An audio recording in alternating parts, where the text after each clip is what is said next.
आपने कभी महसूस किया है कि आपकी जिंदगी में अचानक कुछ बदलने लगा है?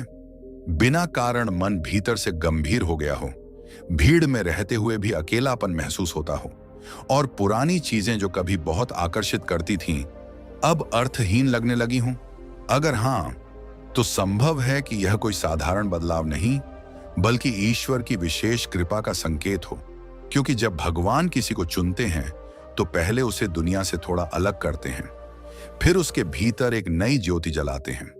परमहंस योगानंद जी कहते हैं कि जब ईश्वर किसी आत्मा को अपने कार्य के लिए चुनते हैं, तो सबसे पहला संकेत यह होता है कि वह व्यक्ति भीतर से असामान्य संवेदनशील हो जाता है।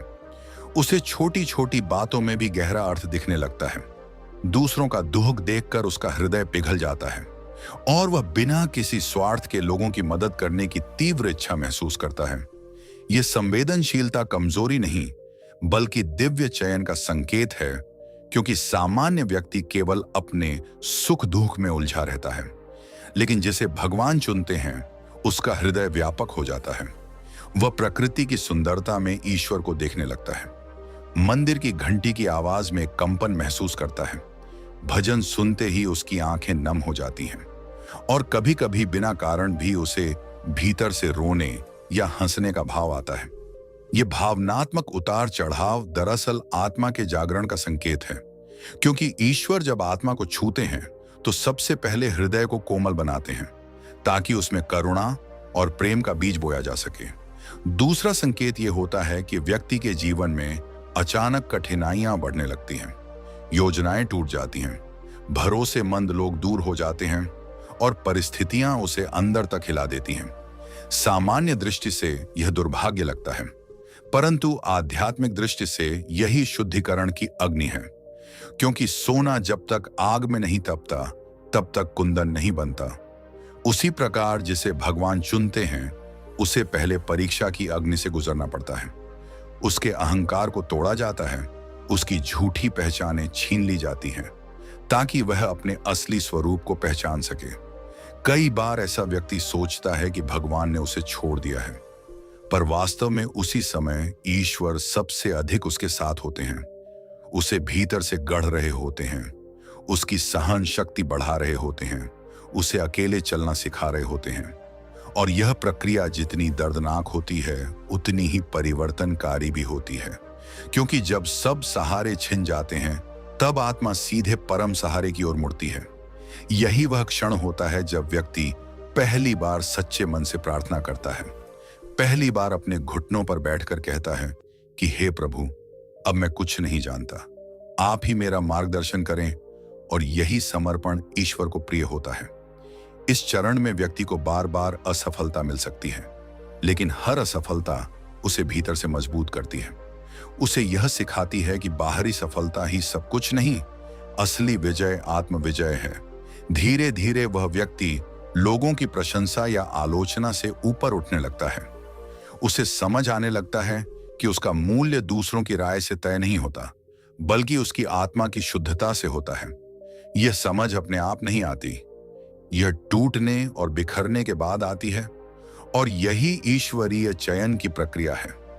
जब भगवान किसी को चुनते हैं, तो पहले उसके भीतर की गंदगी साफ करते हैं, पुराने संस्कारों को हिलाते हैं, और उसे ऐसे मोड़ पर लाकर खड़ा कर देते हैं जहां उसे अपने जीवन का गहरा अर्थ खोजना पड़ता है। इस समय उसे अक्सर आध्यात्मिक किताबें आकर्षित करने लगती हैं, संतों के वचन अच्छे लगने लगते हैं, और वह अकेले बैठकर जीवन के बारे में सोचने लगता है। यह सब संयोग नहीं, बल्कि संकेत हैं कि उसकी आत्मा जाग रही है, और यह जागरण सामान्य नहीं, बल्कि विशेष उद्देश्य के लिए है। इसलिए यदि आपके जीवन में भी संवेदनशीलता बढ़ रही है और कठिनाइयां आपको भीतर से बदल रही हैं, तो घबराइए मत। संभव है कि आप किसी दैवी योजना का हिस्सा हों, क्योंकि भगवान जब चुनते हैं, तो पहले तोड़ते हैं, फिर जोड़ते हैं, पहले खाली करते हैं, फिर भरते हैं, और जो इस प्रक्रिया को समझ लेता है, वह अपने दुख को भी आशीर्वाद की तरह स्वीकार करने लगता है। यही पहले दो संकेत हैं कि ईश्वर की विशेष दृष्टि आप पर पड़ चुकी है, और यह यात्रा अभी शुरू हुई है। आगे और भी गहरे संकेत प्रकट होंगे, जो आपको आपके वास्तविक उद्देश्य तक ले जाएंगे। आपने अनुभव किया है कि बिना किसी स्पष्ट कारण के आपका मन बार बार भीतर की ओर खींचने लगता है। बाहर की हलचल, लोगों की बातें, बाजार की चमक, सोशल मीडिया की भीड़, सब कुछ होते हुए भी भीतर एक अलग सी शांति की खोज जाग उठती है, जैसे आत्मा किसी भूली हुई धुन को याद कर रही हो। जब भगवान किसी को चुनते हैं तो वह उसे केवल बाहरी सफलता के लिए नहीं चुनते, बल्कि एक गहरे उद्देश्य के लिए बुलाते हैं। और उस बुलावे की आवाज बहुत सूक्ष्म होती है। वह कानों से नहीं, अंतरात्मा से सुनाई देती है। परमहंस योगानंद जी कहते हैं कि जब ईश्वर किसी आत्मा को अपने निकट लाना चाहते हैं तो तीसरा संकेत यह होता है कि उस व्यक्ति के भीतर एक गहरी आध्यात्मिक प्यास जन्म लेती है। यह प्यास साधारण जिज्ञासा नहीं होती, बल्कि बेचैनी के रूप में प्रकट होती है। व्यक्ति को लगता है कि दुनिया की सारी उपलब्धियां भी उसके मन को संतुष्ट नहीं कर पा रही। वह पूछने लगता है, मैं कौन हूं? मुझे क्यों भेजा गया है? मेरे जीवन का असली उद्देश्य क्या है? और यह प्रश्न उसे चैन से बैठने नहीं देता। वह पहले जिन चीजों में आनंद पाता था, अब उनमें रस नहीं मिलता। दोस्तों की भीड़ में भी वह भीतर से खालीपन महसूस करता है।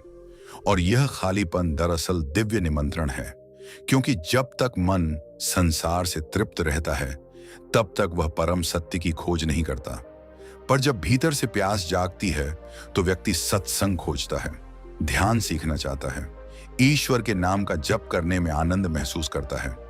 उसे रात के सन्नाटे में बैठकर प्रार्थना करने की इच्छा होती है। कभी कभी बिना सीखे ही उसका मन स्वाभाविक रूप से ध्यान की अवस्था में चला जाता है, जैसे कोई अदृश्य शक्ति उसे भीतर खींच रही हो। यही वह अवस्था है जब आत्मा अपने स्रोत की ओर लौटना चाहती है। और यह कोई सामान्य घटना नहीं, बल्कि ईश्वरीय चयन का स्पष्ट संकेत है, क्योंकि हर किसी के भीतर यह तीव्र खोज नहीं उठती। अधिकांश लोग जीवन को केवल भोग और संघर्ष तक सीमित रख देते हैं, पर जिसे भगवान चुनते हैं उसके भीतर प्रश्नों की आग जलती है। वह सच्चाई जाने बिना शांत नहीं होता। वह केवल सुनी सुनाई बातों से संतुष्ट नहीं होता, बल्कि अनुभव करना चाहता है। और अनुभव की यह चाह उसे धीरे धीरे भीतर की यात्रा पर ले जाती है। इस यात्रा में वह कई बार उलझता भी है। उसे सही गुरु की तलाश होती है। कभी किसी पुस्तक में उसे उत्तर मिलता है, कभी किसी संत के वचन में, और कभी किसी अजनबी की साधारण सी बात उसके हृदय को छू जाती है। यह सब संयोग नहीं होते, यह दैवी व्यवस्था के संकेत होते हैं कि उसकी राह बनाई जा रही है। और जैसे जैसे वह भीतर की ओर मुड़ता है, वैसे वैसे उसकी प्राथमिकताएं बदलने लगती हैं। वह दिखावे से दूर होने लगता है, सादगी उसे आकर्षित करती है, सत्य उसके लिए महत्वपूर्ण हो जाता है। वह झूठ बोलते समय भीतर से असहज महसूस करता है, क्योंकि आत्मा अब अधिक जागरूक हो चुकी है। यह जागरूकता ही आध्यात्मिक प्यास का परिणाम है, और यही तीसरा संकेत है कि भगवान ने उसे चुना है। चौथा संकेत इससे भी गहरा है। अचानक जीवन में अर्थपूर्ण संयोगों का बढ़ जाना, जिन्हें हम अक्सर इत्तेफाक कहकर टाल देते हैं, पर वास्तव में वे दैवी संकेत होते हैं। जब भगवान किसी को अपने विशेष कार्य के लिए तैयार करते हैं, तो उसके जीवन में ऐसी घटनाएं घटने लगती हैं जो सामान्य तर्क से परे होती हैं। जैसे आप किसी प्रश्न के साथ सोए और अगले दिन किसी पुस्तक, प्रवचन या वीडियो में उसी प्रश्न का उत्तर मिल जाए। आप किसी व्यक्ति के बारे में सोचें और उसका संदेश आ जाए। आप किसी मार्ग पर चलने को लेकर दुविधा में हों और अचानक परिस्थितियां आपको स्पष्ट दिशा दे दें। यह सब केवल भाग्य नहीं, बल्कि सूक्ष्म मार्गदर्शन होता है, क्योंकि ईश्वर प्रत्यक्ष रूप से आकर आदेश नहीं देते, वे संकेतों के माध्यम से राह दिखाते हैं। और जिसे उन्होंने चुना होता है, वह इन संकेतों को पहचानने लगता है। उसका अंतर्ज्ञान प्रबल हो जाता है। उसे पहले से आभास होने लगता है कि क्या सही है और क्या गलत। कई बार वह किसी निर्णय के प्रति भीतर से हां या ना महसूस करता है, भले ही बाहरी तर्क कुछ और कह रहे हों। और जब वह अपने उस भीतरी स्वर पर भरोसा करता है, तो पाता है कि वही सही था। यही अंतर्ज्ञान दरअसल आत्मा की आवाज है। और आत्मा की आवाज तभी स्पष्ट होती है जब ईश्वर उसके माध्यम से काम करना चाहते हैं। इस अवस्था में व्यक्ति के जीवन में सही लोग समय पर आते हैं। कुछ लोग बिना कारण दूर भी हो जाते हैं, जैसे अदृश्य हाथ रिश्तों को पुनर्गठित कर रहा हो। पुराने मित्र जिनका उद्देश्य पूरा हो चुका होता है, वे अलग हो जाते हैं और नए लोग जो उसकी आध्यात्मिक यात्रा में सहायक होंगे, वे प्रवेश करते हैं। कभी कभी यह बदलाव दर्दनाक होता है, क्योंकि हमें बिछड़ना पसंद नहीं, पर बाद में समझ आता है कि हर व्यक्ति एक निश्चित भूमिका निभाने आया था और जब वह भूमिका पूरी हुई तो मार्ग अलग हो गया। यह समझ परिपक्वता का संकेत है और परिपक्वता ईश्वरीय चयन का हिस्सा है, क्योंकि भगवान जिस आत्मा को चुनते हैं उसे व्यापक दृष्टि देते हैं। वह घटनाओं को केवल व्यक्तिगत दृष्टि से नहीं, बल्कि दैवी योजना के हिस्से के रूप में देखने लगता है। उसे समझ आने लगता है कि हर ठोकर में भी शिक्षा छिपी थी, हर अस्वीकार में भी दिशा थी और हर विलंब में भी संरक्षण था। इस समझ के साथ उसका भय कम होने लगता है, भविष्य को लेकर चिंता घटने लगती है, क्योंकि उसे महसूस होने लगता है कि कोई अदृश्य शक्ति उसका मार्गदर्शन कर रही है और यही विश्वास उसे साहस देता है। वह जोखिम लेने लगता है, सही के लिए खड़ा होने लगता है और भले ही रास्ता कठिन हो, वह भीतर से आश्वस्त रहता है कि वह अकेला नहीं है। यह आश्वस्ति कल्पना नहीं, बल्कि अनुभूति होती है। कई बार ध्यान में उसे प्रकाश की झलक मिलती है, कभी गहरी शांति उतर आती है, कभी रोमांच की लहर शरीर में दौड़ जाती है और वह समझ नहीं पाता कि यह क्या है, पर उसका हृदय कहता है कि यह किसी उच्च सत्ता का स्पर्श है। यह अनुभव स्थायी नहीं भी हो सकता, पर उसका प्रभाव गहरा होता है।